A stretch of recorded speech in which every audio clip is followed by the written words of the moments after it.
Penembak jitu KKB Papua tewas usai baku tembak dengan TNI Polri.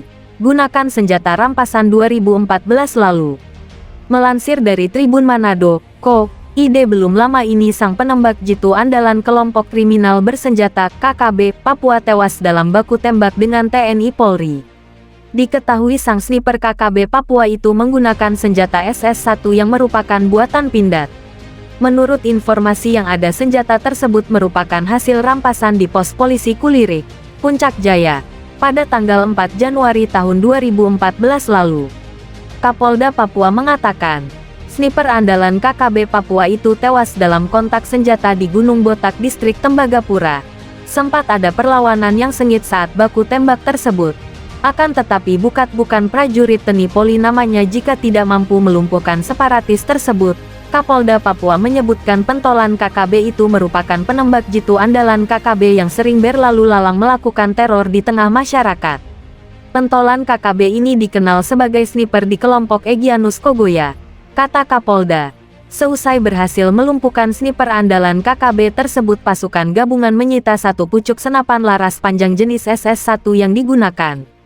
Senapan dengan nomor JAT 695.381 ini merupakan hasil rampasan di pos polisi Kulirik, Puncak Jaya, pada tanggal 4 Januari tahun 2014. Senjata itu digunakan sniper KKB. Turut diamankan satu buah magasin SS-1 beserta 17 butir amunisi kaliber 5,56 mm, ujar Kapolda. Melansir dari Wikipedia, SS-1 adalah singkatan dari Senapan Serbu 1. Senapan serbu yang banyak digunakan oleh TNI dan Polri. Senapan ini diproduksi oleh PT Pindad Bandung, berdasarkan senapan FN-FNC dengan lisensi dari perusahaan senjata Fabrik Nasionale FN, Belgia. Senapan ini menggunakan peluru kaliber pukul 5,56 x 45 mm standar NATO dan memiliki berat 4,01 kg. Senapan ini sama dengan M16. Steyr AUK dan AK-47 menjadi senapan standar TNI dan Polri. Tetapi karena diproduksi di Indonesia, senapan ini paling banyak digunakan. SS-1 diproduksi dalam dua konfigurasi utama, yaitu senapan standar dan karabin pendek. Versi senapan standar disebut SS-1V1 FNC, standard, model 2000, dan karabin disebut SS-1V2 FNC, short, model 7000. Kedua varian di atas dilengkapi dengan laras yang berisi pelintiran tembakan tangan kanan sepanjang 178 mm untuk stabilisasi mengantisipasi peluru SS-109 Belgia yang lebih berat. Selain itu juga, SS-1 bisa dipasang berbagai attachment seperti foregrip yang bisa merubahnya seperti model standar M4A1 tanpa red dot sight, varian pelontar granat M203, M320, GP25, dan berbagai skope seperti red dot sight, holographic sight dan ACOG sight serta Mars sight yang skopenya sudah menempel di senjata.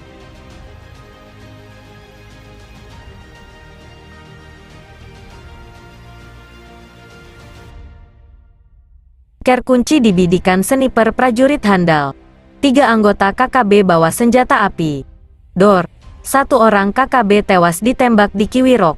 Melansir dari Fin.co.id, Satgas Damai Kartens menembak anggota kelompok kriminal bersenjata KKB yang membawa satu pucuk senjata api di Kiwirok, Kabupaten Pegunungan Bintang, Papua.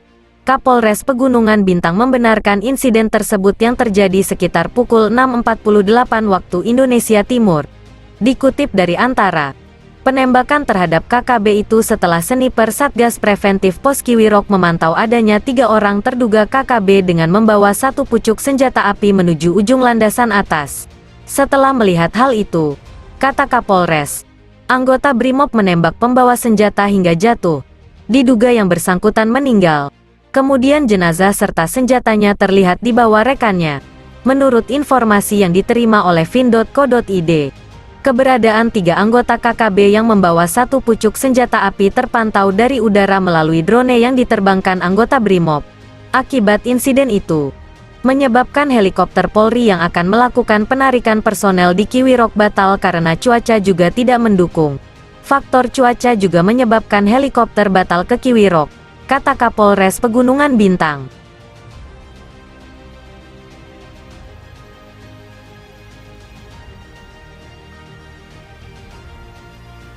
Operasi penegakan hukum digelar. Warga di wilayah KKB Papua diminta mengungsi. Melansir dari Republika.co.id, Kepolisian Daerah Papua akan melakukan penegakan hukum akibat makin maraknya gangguan keamanan yang dilakukan kelompok kriminal bersenjata KKB.